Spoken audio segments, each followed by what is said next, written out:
everyone, Leanne Pilkington here for the latest edition of Courageous Conversations. And with me, I've got Louise Barton from Richardson and Wrench in North Sydney. Hey, Louise, how are you?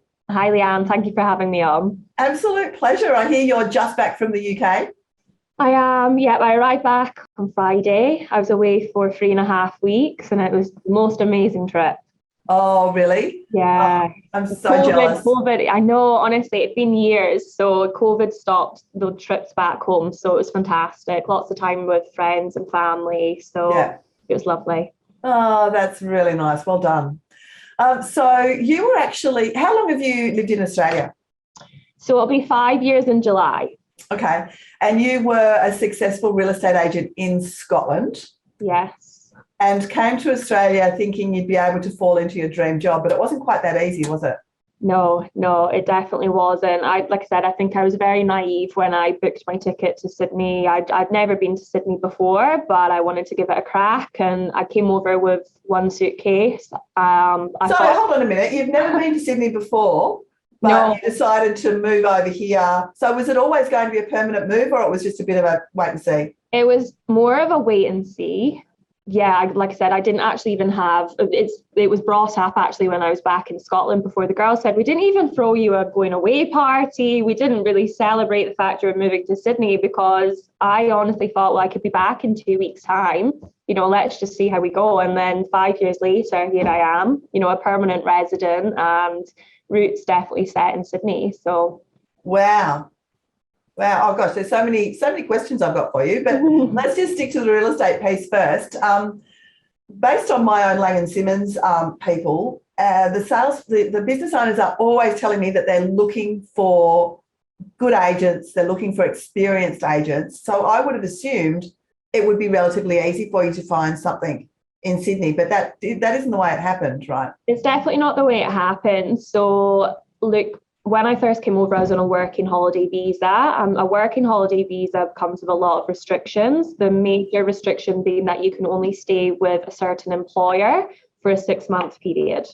Now, as we know, when you move into an office, there's a lot of training involved. No matter how much experience someone has, you're learning a new area. You're learning how that company goes about their business. There's lots of training, lots of money involved with training a new person. So I understand that there wasn't many people that wanted to invest that time and money in someone that could only stay for a 6-month period. However, you found someone who was going to help you with your visa? So I didn't initially, so I'm at Richardson and Wrench, North Sydney now, but I didn't start off with Richardson and Wrench. Okay. I was temping for a while I found my feet. Yeah. And I was actually temping in recruitment, and everyone kept saying to me, you should just move into recruitment. It's the same, it's sales, it's the same as real estate, not bagging recruitment, but I absolutely adore real estate and it was not the same. Yeah. So I ended up finding a position in the city. It was a Sydney CBD office. They were fantastic, but it was actually an initial job as an associate. So I actually came from being a standalone agent to then moving to Sydney and then almost having to restart all over again and become an associate. Is real estate very different in Scotland? No, so the legal side of things, so some processes are different. But let's be honest, I mean, you're using people skills. You're using that natural ability to negotiate and, work with people, and that's all the same. You can, if you can hold that conversation and you do have those people skills, exactly the same. Some of the sales process is different, but, much and such the same. We don't auction. So we don't auction property at all. I remember my first auction process. It was very scary, but we did sell it. But bar that, it's the same. It's the same. Yeah. Yeah. Okay. And so you were a sales associate in the CBD? CBD, yeah. So that was very different. So great office, very boutique. CBD was the only area we covered. At the time, I have to admit, I was kind of thinking, why do I have to be an associate? I've just come from being a standalone agent, but at the end of the day, I learned a lot. The team was fantastic. We're very boutique.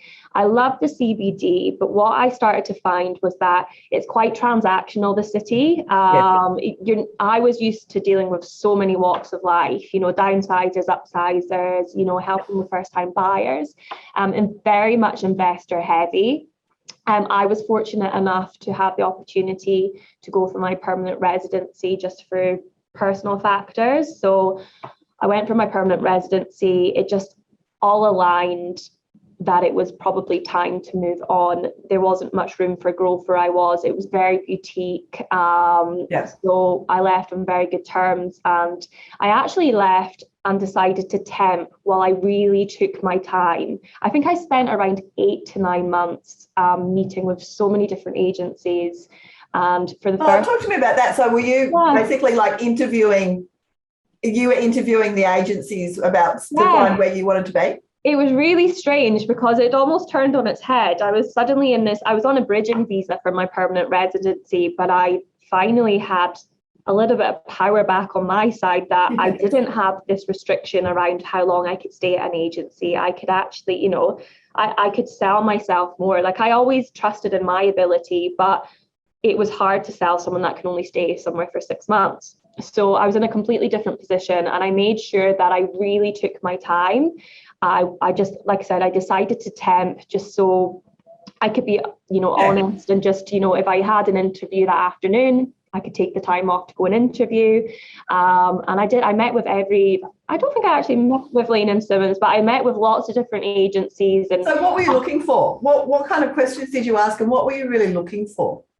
I think culture has always been really important to me. I don't think if there's anyone that works within the industry that would say that money's not important, because, money makes the world go round. It is important, but there's also many different factors that are important. I don't think I would have ever left the agency in Scotland if it wasn't for moving to the other side of the world. And we had a great culture. It was very family-like. And I don't want to ever find myself in a shark pit. I find that the way I work, and I've never changed the way that I carry out business from Scotland to Sydney, there's just, culture is very important, and I want to make sure that the people you're working with day in and day out, have the same vision as yourself, and no one's there to, backstab and, It can be hard to find that in real estate because of the way we get paid, right? Exactly. It's very competitive, and our paycheck relies upon us getting the deal rather than somebody else in the team. So that's not that easy to find. It's not that easy to find. And I just wanted to, because the thing is with myself is that I'll say both in work and personal circumstances, I'm extremely loyal as a person. And I never wanted to be someone, which I know can be an issue within the industry, kind of hopping around. Yes. From office to office to office. That's not what I wanted. So that's why I really did take my time, and I was careful in choosing the office, because where I work, it takes a long time to build a name in a certain area as well. And I just wanted to make sure that I was comfortable that whoever I, chose to go with, I was happy to stay there for, X amount of years onwards. So I was quite selective, and I met with so many great agencies, and mostly over the east, because I actually do live and always have lived in the eastern suburbs, and I just somehow ended up working in the north. That wasn't really on my radar, but Richardson and Wrench, we met, and it just seemed to be the right fit. I go a lot on my gut. I was meeting with some great agencies and got the offers, but my gut just told me it just wasn't right. No other reason. I do trust my gut. And it's got me this far. And there was something about this office that it felt like it was the right fit. And so how long have you been with them now? It'll be 3 years in September. And can I ask what kind of numbers you're writing? When I first started with the company, this is why it blows my own mind, because I was looking for a sales position and people were offering me sales positions. I actually started with this company in the new business department. To this day, I don't know why I took the job, because I wasn't looking for a new business role. But again, trust the process, trust my gut. So I started off in the new business team, to which my director, approached me however long after and said, no, we need you back into the sales team. Yep. So I started in the sales team as a standalone agent in August 2020. Wow. That August to December period, I just consider, I was finding my feet again. I was doing, I was selling some property, but I really got into my stride in January 21. Okay. That when January 21 to December 21 really just solidified everything that I've been working hard over the last few years to create. I was starting to see it come off. In 2021, I do have it here, I made thousand GCI. Wow. That was my first year. First year. It's not a bad go. Yeah, first year. And that was majority on my own before I got my amazing associate Jade, but a lot of that was by myself. And like that's when everything changed for me in that year. Fantastic. And how's 2022 going for you? Oh, wait, 2022. I mean, it's fantastic. I think we're doing well. I mean, there's no question about it. We've seen a change in the market. Yeah. But we're doing what we always do and just, head down, staying in our own lane and pushing hard. And we're still seeing consistent numbers. I think there was a bit of adjustment at the start of the year, adjustment with how we're talking to our clients, setting that expectation with clients. We're all, I think, becoming used to the new norm once again, because let's face it, the market has changed. But now we're back in our stride and yeah, we're still doing well. So I'm happy with what we're achieving so far. People still need to buy and sell property. So I think we too tend to listen to the media a little bit too much in this industry. I think so. Well, I've actually told a certain client to stop watching the news until we sell their property. So just turn off the news. Please just turn off the news. They kept on quoting things they were, listening to. And I said, please just do me, a favor and turn off the news. Yeah.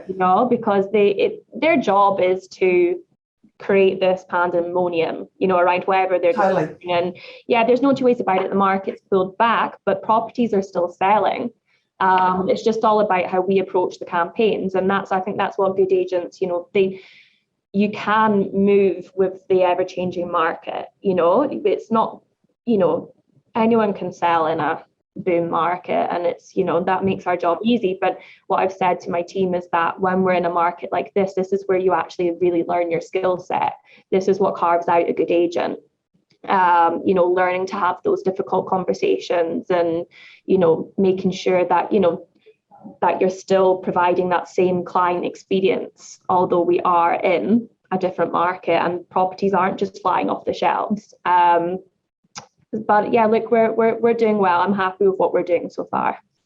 That's good. The markets like this is when the agent actually proves their value. I think so. And I think it's all about, it wasn't the best market when I started in the CBD, to be honest. So I've seen that slower market before. And yeah. Well, the CBD really suffered during COVID, whereas the rest of the country seemed to go through the roof, right? The CBD was not the case at all. No, it wasn't great. It wasn't great at all. But look, we're still listing, we're still selling. Like I said, I was just in the UK there for just shy of a month, 3.5 weeks, and we've had a great month. So we're coming out of another good month. So that's obviously due to the fact that I've got a great team also here in Sydney, but with Zoom and with phones, and you can do anything now from wherever you are in the world. Doesn't matter where you are, absolutely. It must not have been that easy for you, though, did you have any friends or family in Sydney? No. So, and I feel like... Well, you just saw the Harbour Bridge and Opera House and thought it'd be a nice place to live? No, to be honest, I moved over here for one thing only, and that's my job. Like, there's nothing more in this world that I take more seriously than my real estate career. And, I just felt like I needed more. I was restless. Yes, I was doing well in Scotland, but I wanted more. And of course, as we know, Sydney is one of the best markets in the world, I believe, to be working in. And if you can make it in the Sydney market, I believe, there's no agent, I feel like, in the Sydney market that isn't very good at what they do. Yeah, because right. We're working in an extremely competitive market. I was weighing up New York and Sydney. I was going to ask you why not New York. I know, I was weighing it up. But no, like Sydney, I just wanted to give it a go. So I never moved here and did the whole traveler experience. And, I came here for one thing only, and that was to, better myself in a career that I love. And, it took some time to get there. It wasn't an easy process, but I think I appreciate it more now, having to fight for it, having to restart all over again. It's a really frightening thing to do, I would have thought, for a lot of people. Yeah, I know. I guess so. Yeah, it is. And this is everything's feeling really fresh for me now, talking about friends and family, because I've just left them. I've just left, and my best friends in Scotland have been my best friends since school, and they'll never be replaceable. No. And my mum, we're best friends. Me and my mum. But I mean, I guess like that's the sacrifice I make. to be here and working in an industry that really, you know, I do adore it and I love what I do. And unfortunately, I couldn't do what I'm doing now in Scotland. You just didn't think you had the grow. Yeah, you just couldn't grow. No, I couldn't. I mean, I guess where I got to, it would have been a case of the next step was to open my own office. But I just don't, it's not in my personality to live where I was born and grow old where I was born. I get restless. Like I always want more. Yeah. And I needed more. And I couldn't just I don't just plod along. And I mean, it does seem a bit extreme to move to the other side of the world, but It does. I guess that's my personality. But I wanted to move. I wanted to move somewhere where I would challenge myself. I do believe in my ability and do think I'm good at what I do. And I had people that did doubt me when I moved to Sydney. You know, people I thought I actually was quite close to in the real estate space. You know, there was talks of she'll be back and, you know, she'll be back here, tail between her legs. And, you know, like, I'm happy to Well, people like to project their own judgments onto others, don't they? And especially small town, I feel. I think that anyone I speak to from a small town, it's like, you know, who do they think they are? You know, moving, you know, across the other side of the world to do this, and she thinks she's going to be $1 million agent. Luckily, majority of people around me were very, very positive, but that just drives me more because there was a very high chance that I was going to move over here and it might not have worked. You know, it's a very competitive industry. I'm up against, especially in the lower North Shore, I'm up against people that have, you know, been born and bred here. They've done it for a very long time. But luckily, I always believed in my ability, and just failing wasn't an option. And I think if you've got that mindset, then, you know, you are going to make it. You've got to believe in yourself, and then everyone else around you will start believing in you. So I feel like, you know, even when I did move over, and there's not many people that did believe in me, I always believed in myself. Yeah, and that's the most important thing, right, is to have that self-belief. Where do you think that self-belief comes from? Like I was born and raised by the strongest woman I know. So it was just me and my brother and my mum. So that strong mindset definitely came from her. And I've, you know, my mum 100% created who I am today. So nice. Yeah. You'll have to send her a copy of this podcast. Oh yeah, she'll be listening to it. Don't worry.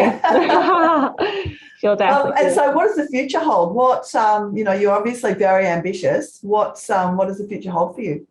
Oh, like I want to grow our team. Like I really want to see. Like there's nothing I love more. So my associate Jade, just seeing her growth was just amazing for me. And Jade came into the industry fresh with no experience, and I want to see more people joining my team that are fresh to the industry, that do need that chance, because I find so many doors were closed on me. So that's what I want to achieve this year. I want to grow the team. I really want to fine tune everything we're doing. We are in a tricky market. I just want to focus on making sure that as we're growing the team, we're still providing that same level of customer service, which is really important to me. We're definitely not working off a transactional model. We're working off a quality model. And we are really looking to crack into that North Sydney prestige market as well. That's a personal goal of mine for this year. And so how are you going to go about that? Well, like we're doing pretty well. We've sold some quite high profile houses so far this year.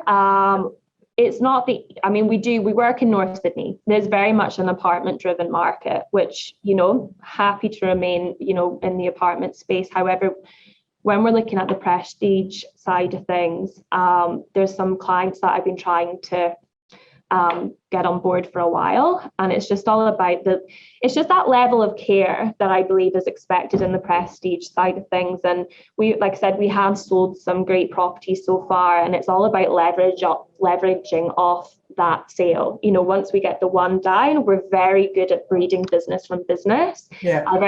We make sure that we very much look after anyone that we work with, so we can, you know, breed business from that sale. And that's something that I've always been very good at doing, because we do look after our clients. Like I said, we don't work off a transactional, you're more than just a sale to us.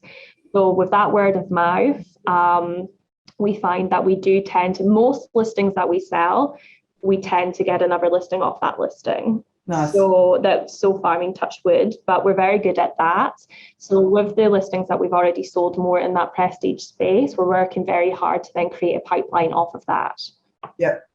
But it's hard to crack, but I think that's a process. So it's more about being selective with what we take on this year.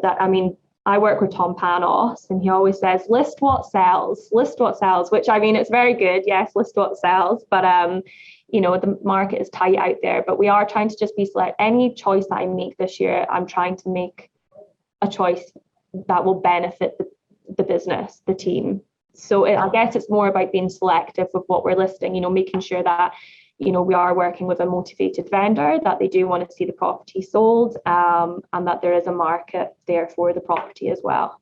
Yeah, that makes perfect sense. Do you use social media? I would say the team's fantastic with our Instagrams. Yeah, we push Instagram a lot. We're on Facebook, but I guess our main presence is Instagram. And I think we're pretty good at it as well. Yeah. I'm just back from ARIC recently. I know. I've never got to ARIC. I can't believe it. I've never got there, because was it last year it was cancelled?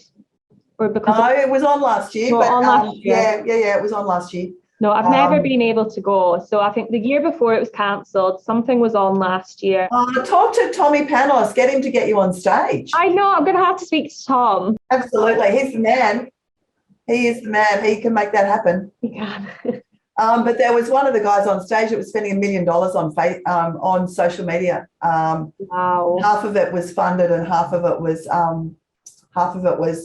his business actually paying for it. They write very big numbers, but he reckons three quarters of his listings are coming to him via social.